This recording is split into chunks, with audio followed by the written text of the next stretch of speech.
I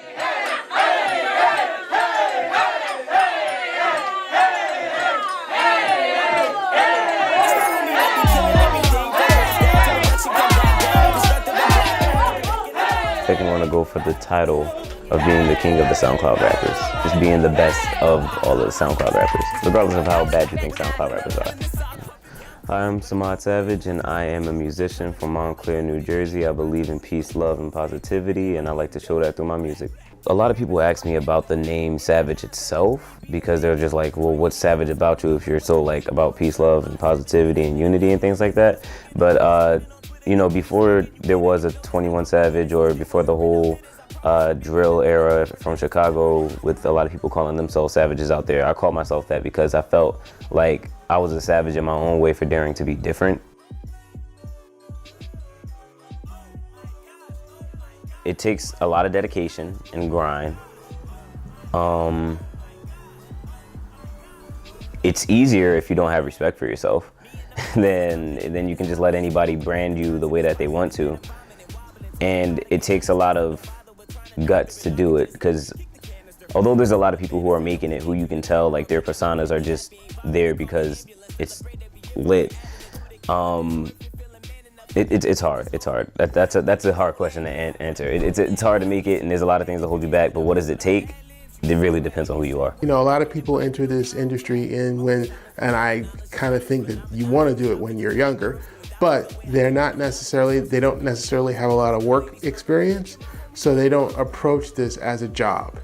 You can't approach practicing your craft as a hobby, because if you approach it as a hobby, then music is going to be a hobby for you. So, hi, my name is Gregory Jenkins. I was the president and CEO of Quintasia Entertainment, a music producer, produced a couple of songs and some videos on an independent record label. It's a job, meaning that you need to do it every day, preferably, you know, around the same time. You need to get into the habit of practicing your craft. You need to get into the habit of performing live. You need to be in the habit of engaging with your fans. All of these things are things that I think new artists struggle with.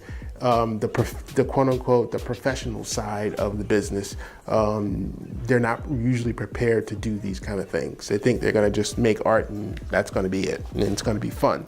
Because you see the end result when whatever artist you think of and you watch their videos and you see the end result. But before that, there was a lot of hard work, there was a lot of repetition, there was a lot of trial and error, a lot of experimentation. None of that stuff just comes, you know, just like that. It has to be planned out, and the doing of it sometimes is not all that exciting. Most of the time, it's a lot of paid promotion. Very rarely a song on SoundCloud will just like go to the radio. Like, people usually still pay to get their songs played on the radio a certain amount of times, and if it catches on, they'll start making that money back. The hardest struggle is finance, because you can have relationships and that can help a lot, but even when you have a relationship with somebody, a lot of people don't move unless it's for money.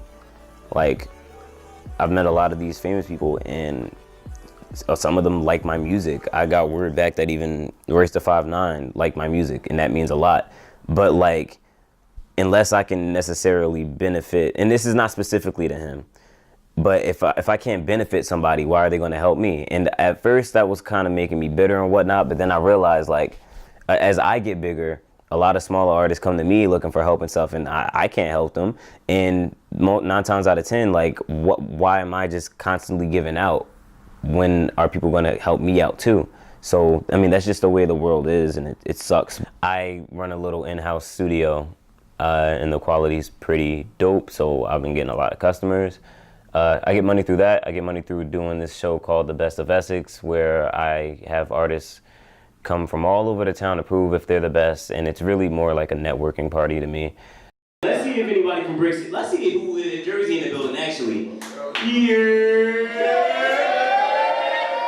All right. I produce, I do artwork, I mix and master songs for other people. I get paid a lot off of features. The ones that do become famous, they all have one thing in common, and that's drive. If you're lazy, you're probably not going to be big. Doesn't mean you can't make a good living as a professional music artist. You can, but to be like a national act or something like that, probably not. You have those who are, for lack of a better word, completely clueless, meaning that they don't understand that yes, this is entertainment, this is music, it's an art, but it's still a business. And they're completely clueless on the business side of it, and that will hurt you more than anything else. I was working on my first project, and I had this song where I was like, I need a singer to sing this because I can't sing at all. And he was a longtime friend. I wasn't even sure if he could sing or not, but he did the heck out of that hook. And since then, you know, we've occasionally worked on tracks together. What's up, guys? I'm Jason Jackson. I'm a singer, songwriter, actor, dancer, filmmaker, etc. I do it all. And I know Samad because I'm pretty much his best friend. I'm his day one. I'm his left arm. Wait, he called me up. I think the shoot was on Saturday, and he called me up like Thursday, real last minute, to see if I wanted to be in this video and help him like be the kid for the Kid and Play part when we started dancing. And I was like, yeah, like hell yeah, like no problem. And so we started rehearsing like that night on Thursday. And then from like Thursday to Friday, we were just rehearsing nonstop. And he had some trouble like getting some moves down. I did too, cause like it looks harder than what it actually is. And then we finally got it down, and then like the day of, you know, like I showed up at the shoot, and it was really dope. It was like 20 people that showed up. It was like a good turnout. Like, and it was like in this basement. It was kind of like, you know, with like writings on the walls, real like 80s, like old school, like 90s type of like a type of vibe to it. And you know, it was me and him dancing, and it was like two other girls dancing. It was like a little battle back and forth, and it was pretty dope. I mean, I had trouble with some of the dance moves because there was like a carpet, and the carpet kept messing up, and I fell. But it's okay, because I redeemed myself, and we got it done. Very good friend of mine, very awesome vocalist. And I actually, although I love our music together so far, he's put out his own project, and I love his solo stuff like a little more than I love our stuff together, but we're still working on music together, and we'll probably come out with something soon. You may already know that it's going to be hard, but trust me, it's going to be harder than you ever thought. And you have to decide for yourself, how serious are you about your art?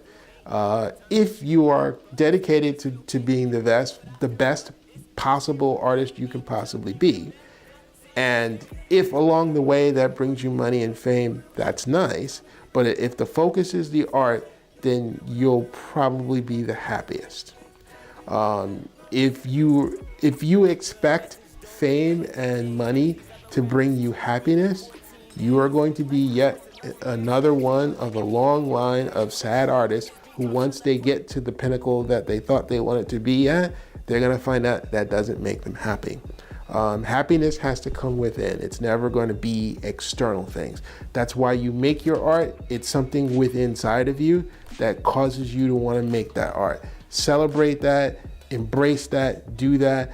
But if you let external things be your motivation, you'll always be unhappy. There's not a day that it hasn't scared me, but I'm more of somebody who puts fear behind me to drive me forward instead of letting fear stand in front of me and stop me. So yeah, it's scary, but I don't mind it. I like it. Take a look through my gallery. Life is just a false reality that you believe. Bullets because of fatalities. You could become a new casualty. I'm able to do that because if I didn't, I know I wouldn't be anything. I just always look at results. Like, that's the reason, although it's healthy to occasionally get sad and cry, I usually don't cry over things because I look at it as a waste of time, because I know it won't actually get anything done. So I try to be as progressive as possible. And fear is very non-progressive, so screw fear. Wow. Yo, I'm sweating profusely. I don't know what to do. I feel like I'm about to faint, but I'm gonna keep going for the people.